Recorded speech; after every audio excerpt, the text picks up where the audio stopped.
What is going on, everybody, and welcome back for another Pokemon Challenge Run video. Today I'll be seeing if I could take on Pokemon Infinite Fusion with Charizard fusions only. The rules. I'm allowed to change my team around as needed. Every Pokemon on my team must be fused with a Charizard or be a Charizard. There's no items or held items allowed in battle. Finally, no overleveling past the given level cap. Before we start off our journey, please don't forget to leave a like and subscribe. Also, leave a comment down below what you think was the coolest fusion in the video, and what Pokemon I should do next. I started up the game and named myself KTT and my rival Dirty, like always, before picking my starter. I left the starter selection between the original three and picked Charmander, since I was going to be doing a Charizard's only playthrough. I didn't name him at the time, but I eventually gave him the name Scott. I then take on my rival, who has an awesome Moltres and Umbreon fusion that is going to give me a lot of trouble every time I face him. He beats me, I white out, and the run starts off on a loss to my rival. Not the most ideal start, but I digress. After delivering Professor Oak his parcel, I headed out to find 2 more Charizards to add to my team. I caught one, named it Tony, and caught the other one, I named it Steve. But eventually, after realizing it was a girl, I swapped her name to Wanda instead. Be a little bit more fitting. I used these 3 Pokemon to create new fusions for my team. First we have my Charmander that I fused with a Spiritomb. The fusion looks super nice for it not being a Charizard yet. I couldn't imagine how cool it would be once it fully evolves. After that I fused another Charizard, this time with an Arcanine. This is not only a super powerful fusion, but it also looks absolutely insane. It almost looks like some type of tiger version of a Charizard. After seeing that, I knew my next fusion wasn't going to top it, but I still thought it looked decent anyways. I fused a Pyukumuku, which I got for free from the guy in the Pokemart, with my last Charizard, and it fused into what looks like a recolor of the normal Charizard. The only other way I could describe this would be when you use a different colored Charizard in Super Smash Bros. This is what I could imagine seeing. After getting our new Charizards on the team, I head on over to Pewter City and take on the first gym leader, Brock. In this game, Brock still has a signature rock-type Pokemon, which as you could guess, was quite a struggle for us. I somehow beat this on my first try, but that's only thanks to a little bit of confusion luck, and that is Diglett/Onyx fusion, used Bind instead of any other move, putting me down to 3 HP and allowing me to take him down to obtain my first gym badge. After defeating Brock, I head east of Pewter City and into Mount Moon, where I find everyone in a panic because Team Rocket just storms by. Brock stays back to handle them, while I chase Team Rocket and eventually find them trying to triple fuse a Rattata, Ekans, and a Sandshrew together. This was of course until their machine malfunctioned. In embarrassment, they forced the researcher to attack me, who I quickly take down, stopping Team Rocket and forcing them to retreat. In return, the researcher was nice enough to give us one of the 2 fossils. Of course I picked the Helix fossil, and I headed on my merry way to Cerulean City. In Cerulean City, I ended up finding my rival, who easily wiped the floor with us because of his starter. None of my moves were super effective, and most weren't even normally effective, so I decided to grind up, and eventually I was able to muscle my way past him and onto Nugget Bridge. I kept running north till I eventually found Bill's house, where he somehow turned himself into a Rhydon. I had to save him, and he rewarded us with the SS Anne ticket. Before I traveled to the SS Anne, I had to take on Misty first. This, along with the first gym, were the 2 I was most afraid of starting off this challenge, because Misty is the water-type gym leader. Luckily though, I had a counter for her first Pokemon, and could easily take out her second Pokemon, thanks to it being part grass type, to first try the second gym. I then headed south of Vermilion City, where I found the SS Anne docked. I hop on board, grab the key to find the captain, but before I could talk to him, I was stopped by Dirty once again. This time, however, I was able to easily deal with him and his starter thanks to a few rock smashes, and eventually made my way off the boat to face the 3rd gym leader, Lieutenant Surge. First, of course, I had to take on the worst gym puzzle ever made. Whoever decided this would be a good idea is just a madman. Anyways, Lieutenant Surge is an electric-type gym leader, and while being at the level cap of 26, I was easily able to take out his first 2 mons before struggling a little bit on his Raichu and Electabuzz fusion, but eventually I was able to take it out and obtain the 3rd gym badge. I take a trip back up to Cerulean, now that I have cut, to make my way through Rock Tunnel.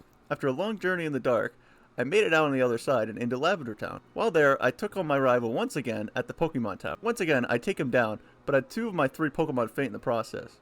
He's definitely getting better, but is still no match for me and my team of Charizards. After the epic battle, we noticed Team Rocket and put a stop to their nonsense before being informed that they were doing something in Celadon City. So we decided to head west of Lavender Town over to Celadon City. There we find Team Rocket and Dirty fighting one another outside of the sewers. I become informed that Team Rocket are up to no good in the sewer system and are causing problems for the city. That's when Erica, the 4th gym leader, she joins me and helps stop Team Rocket. I make my way through the sewers and eventually find a Team Rocket hideout where Giovanni is hiding. He then takes me on in a battle that took me multiple tries. At first, I wasn't healthy enough to take out everybody, so I tried leveling before realizing that it didn't help me at all. So to stay under the 36 level cap for Erica's gym, I looked inside my bag and found out Scott could learn Water Pulse. This move allowed me to take out Giovanni easily and Team Rocket to save the city. After saving the city, Erica reopened her gym for any trainers who were brave enough to enter. Of course, I was brave enough and more than ready than I would ever be. especially considering I had a team chock full of fire types and she is a grass type gym leader. That being said, I easily took her out with a few flame bursts to earn myself the 4th gym badge. After that, I headed back over to Lavender Town. I scaled the Pokemon Tower, where I find the old man who we saved earlier, and he gives us the Pokeflute. With this, we could now wake up the sleeping Snorlax and head south to Pewter City, home of the 5th gym leader, Koga. And before I take on Koga, I decide that it's time to retire our previous 3 fusions and create 3 new ones. Our Spiritomb Charizard just fully evolved, but it was indeed his time to go. The first of the 3 new fusions I went with was a Palkia and Charizard fusion. And I have to say, this is an absolutely beautiful looking sprite. You could see the Palkia colors and theme in a Charizard body that looks scary but cool at the same time. The second new fusion I added was a Zekrom and Charizard fusion. This looks cool as a new form, but it really isn't anything special at all. I wish it was more like Palkia where more happened to the sprite, and it wasn't just a color swap. Anyways, our last team member is a Mimikyu and Charizard combo that looks so on par for Mimikyu, it's almost like it's just a Charizard wearing a Halloween costume. I absolutely love it. After adding all of these new additions, it is finally time to take on the 5th gym leader, Koga. I had a pretty good cover to take out his first 3 Pokemon, but his Chansey Muck Ace was an absolute nightmare for me. I had no moves that could do even half of its HP in one hit, so he was able to just keep healing itself and spamming Toxic to slowly take me out. After a good number of attempts and a quick grinding sesh, I was eventually able to do enough damage to take out the Chinook and gain ourselves the 5th gym badge. From there, we headed north into Saffron City and find Team Rocket taking over Silphco. Before heading inside, I grab a couple Charmander eggs and hatch them for our future team members. By the time I made my way up to the top of the tower, one of our Charmanders fully evolved and was now a part of the team. When there, I found my rival Dirty, who wanted to fight me, so I decided to take him on. Most of his Pokemon I can handle pretty easily, but his Gyarados Electabuzz fusion put in some absolute work. He took out my main 3 team members, so I was forced to send out the newbie. I was expecting to lose, but our little newbie ended up taking out 2 Pokemon in the process, including his starter to take down Dirty. To the thrilling battle, Dirty and I went on and found Giovanni up to no good, so we went to take him on. Giovanni's team members are all very strong and managed to take out a couple of Dirty's Pokemon and my current main 3. All I was left with was Newbie, once again, in back-to-back battles. Somehow, against all odds, Newbie pulled it off without even a scratch, defeating Giovanni and saving Silphco in the process. From now on, I'm definitely going to be treating our little Newbie like the pro he is. From there, we grind it up a little bit and gives Newbie the proper fusion he deserved. We fuse him with another Charizard to make it Ultimate Charizard. The fusion looks sick.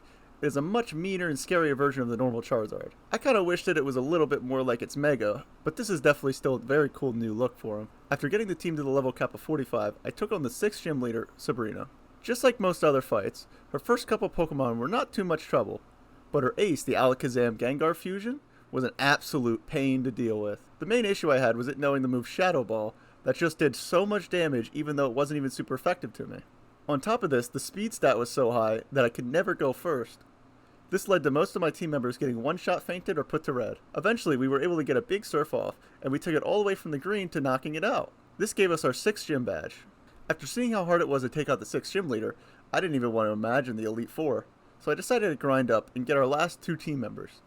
The first new member is a Charizard and Roserade fusion. I don't find it to be the best, but it definitely could be worse. Trust me, I've seen much worse. After adding that to our party, I make our final fusion, a Charizard and Graveler fusion. You're probably wondering, why Graveler? The reason for this is because while grinding, I managed to stumble across a shiny Graveler. To make it even more intense, I found it in the Safari Zone, which meant that it could have easily ran away from me after breaking out of the first few balls. Luckily, it stayed in, and I formed our last new team member. This fusion looks pretty cool, especially for it only being a 2nd stage evolution. I was expecting this to look bad and the Golem to look good, but I really liked the way it turned out. It looks like some type of gargoyle, if anything, with its gray stone look. Now I'm super excited to see what it looks like fully evolved. After forming our new squad, I headed south of Fuchsia and on to Cinnabar Island, where we took on the 7th gym leader Blaine.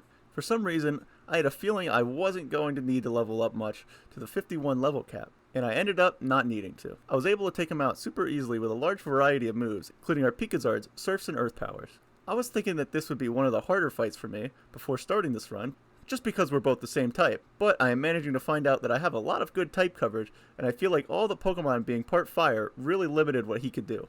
After leaving with the 7th gym badge, I see Team Rocket once again stealing a poor sailor's boat, so I chase them and find them hiding out at Mount Ember. When heading inside, I found Giovanni there to capture Moltres. When doing this, he uses it along with Articuno and Zapdos to create an extremely powerful three-headed legendary bird called Zap Molkuno. Once Giovanni notices me there trying to soil his plans once again, he grabs his new triple fusion and takes me on. This is one of the hardest fights in the game, especially for Nuzlocke, because you're going 1 against 3. This means that all 3 of them can separately attack you in the same turn while you only get 1 move. After using a bunch of multi-hitting moves like Surf, I was eventually able to take down the trio. After it was defeated, the 3 birds broke free from the fusion and went back into their separate forms. They all then flew back to their rightful places. After defeating Team Rocket for the last time, I decided to continue my journey to become the champion by heading back to where it all started, in Palatown. From there I went north till I was back in Viridian City to take on the 8th gym leader. When I got down to the bottom of the ground gym, I saw Giovanni, the 8th gym leader. As confused as I was, I kept moving forwards and took him on. Before I started the battle, I taught a couple of my Pokemon Solar Beam just to give me a little bit more of extra type coverage, going against all of his ground type Pokemon. Giovanni had a good mix of powerful Pokemon that took me down a couple of times, but eventually I was able to take him out thanks to my Charizard that managed to take out his last 4 Pokemon all on his own in practically one shot to earn me the 8th gym badge. With all 8 gym badges, I could now make my way west of Viridian City and on to Victory Road. Before I got very far though, Dirty wanted to talk to me for another battle. I decided to accept this challenge, and I easily took out most of his Pokemon thanks to Steve being able to put in a ton of work. With this victory, we are now able to keep going on and eventually make it to and through Victory Road and out the other side to the Pokemon League. I get ready and prepared, and I head on in for the first fight against Lorelei. Lorelei's team mostly consists of water and ice type Pokemon. Luckily, we were able to do a lot of damage to most of her Pokemon because of the part ice type, which we could use super effective moves against. The only trouble I had was the Pokemon that weren't ice types and were water types instead. Something like her first Pokemon, the Magmortar and Dugong fusion, was an absolute problem for us. Luckily though, I was able to find a way to take it out, all of her other Pokemon, with my grass and electro type moves, to eventually defeat the first Elite Four member, take on the second Elite Four member, Bruno. Once moving on, I noticed Bruno had a heavy fighting and ground type. Normally the ground type would be a big problem for us, but I had an easy answer to it. The answer was Charizard. Charizard was able to take out most, if not all, of Bruno's team, with a couple of Surfs, Earth Powers, and Aura Spheres, until our Mimizard came in to finish off his last Pokemon left at 1 HP, to allow us to defeat the second Elite Four member, Bruno, take on the third Elite Four member, Agatha. Agatha's team is all Ghost-type Pokemon, which isn't the worst for us to deal with, since we had some good type coverage to deal with them thanks to Mimizard having Shadow Claw, and a couple of other key moves in my Teamizards. The fight only took me 2 or 3 tries before I was able to take her out thanks to the help of every team member, to move on to the 4th and the scariest Elite Four member, Lance. I call Lance the scariest of the Elite Four members, not because he is the 4th and final member, not because he has a full team of Dragon-type Pokemon, but because of the Pokemon fused together that he has. Half the team had strong base stats already that he fused together to make absolute monsters. It felt like I was Michael Jordan in the Looney Tunes from Space Jam trying to take on the monsters. He had a few Pokemon that I could take out pretty reliably, but he also had 2 that made my life pretty miserable. These 2 are his Togekiss and Dragonite fusion, called Toganite, and his Tyranitar and Aerodactyl fusion, called Tyrannodactyl. I couldn't do anything against Toganite till I eventually realized that I had a strong move to allow me to somewhat reliably take him out, but his Tyrannodactyl, I literally had no real answer for. I even tried changing my movesets around, using my 5 rare candies from my bag, and it still didn't do much to help me. Eventually though, I got some crazy luck where he missed multiple head smashers, and eventually I was able to take him down and easily sweep out his last Pokemon to give me the victory. With all 4 members down, it is now time to take on the champion. I headed up the stairs and into the champion's room, and who would have guessed it? My rival Dirty managed to beat the league just before me and is now the new champion. So, with only 1 man on my way to becoming the champion of Pokemon Infinite Fusion, I took him on. I was easily able to take out a couple of his Pokemon until he sent out his Moltres and Umbreon fusion, Untrace, and he managed to take out a team member or 2 before I sent out the big guns. I decided to bring in my ace, Charizard.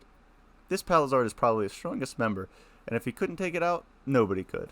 After using a couple Surfs, I was easily able to take out the previous thorn in my side, then sweep the rest of his team, defeating Dirty and making me the champion of Pokemon Infinite Fusion with only Charizard fusions. If you made it this far into the video, I'd like to say thank you and I hope you enjoyed. If you did, a like and subscribe is very appreciated. I'll hopefully be making more challenges with Pokemon Infinite Fusion and other games in the near future, so stick around if you want to see more. Till next time, peace.